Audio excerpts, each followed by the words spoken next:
Olá, meu irmão, que Deus abençoe você. Com muita alegria, nós vamos refletir sobre a doutrina da igreja dentro da liturgia deste domingo.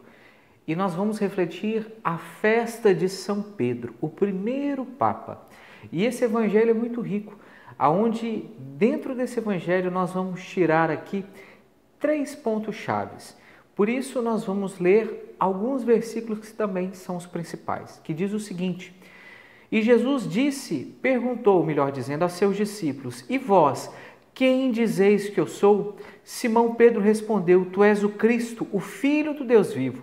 Respondendo isso, Jesus lhe disse: Feliz és tu, Simão, filho de Jonas, porque não foi um ser humano que te revelou isso, mas sim o meu Pai que está no céu.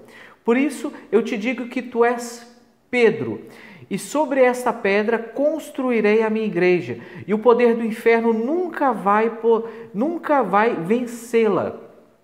Eu te darei as chaves do reino dos céus. Tudo que tu ligares na terra será ligado nos céus, e tudo que tu desligares na terra será desligado nos céus. Palavra da salvação. Glória a vós, Senhor.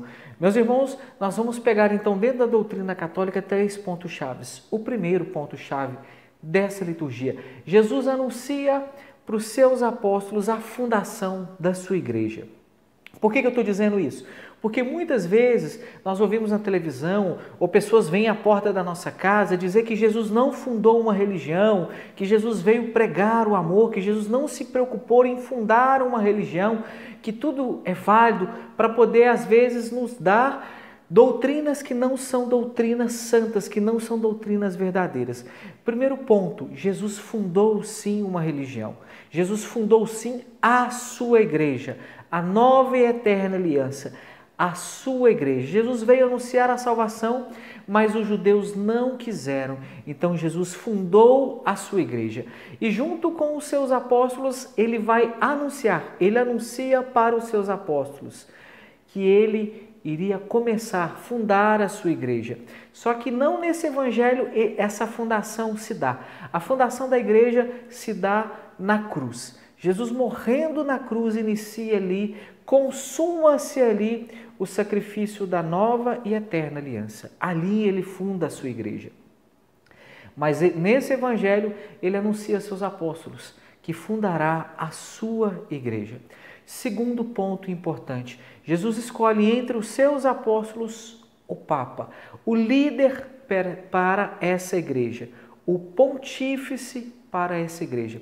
E qual que foi o critério da escolha de Jesus Cristo? Aquele que dissesse que Jesus é o Filho de Deus, aquele que entendesse com profundidade a missão de Jesus, entendesse a sua identidade, entendesse o Evangelho. Eu te falo isso, meu irmão, porque também muitas vezes vem chegado até nós pessoas dizendo que Jesus não é Deus.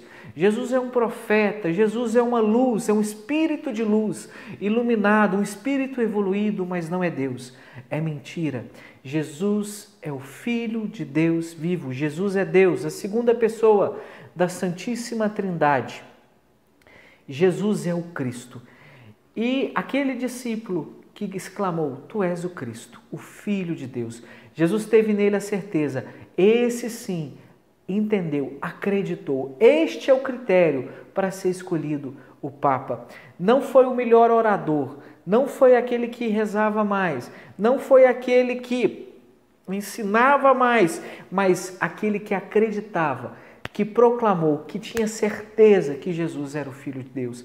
Este foi o critério para a escolha de Pedro como Papa. Eu me lembro bem quando João Paulo II morreu.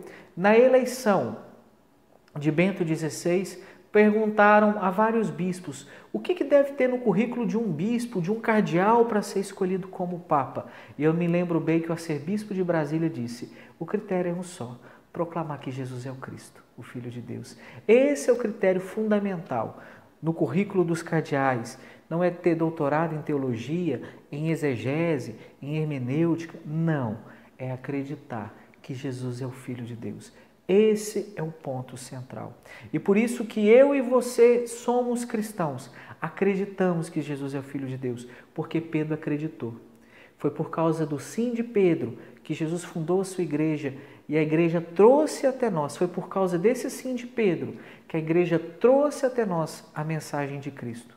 Nós conhecemos Jesus, temos uma experiência com o amor de Deus, com a revelação de Jesus Cristo por causa desse sim de Pedro. Esse é o segundo ponto. O terceiro ponto, o pontificado de Pedro. Quando Jesus escolheu a Pedro, nomeou ele como Papa e deu para ele uma missão. Tudo que tu ligares na terra será ligado no céu. Tudo que tu desligares na terra será desligado no céu. Jesus iria morrer, ressuscitar, voltar para a casa do Pai.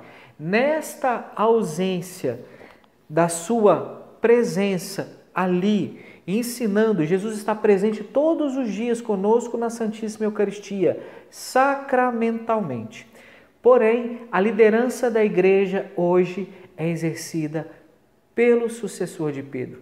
Por isso, nessa ausência, Jesus nomeou ali um pontífice, a ponte que liga e desliga. Na ausência de Cristo, ele liga e desliga. É o apostolado. O apóstolo é aquele que age na autoridade de quem o nomeia.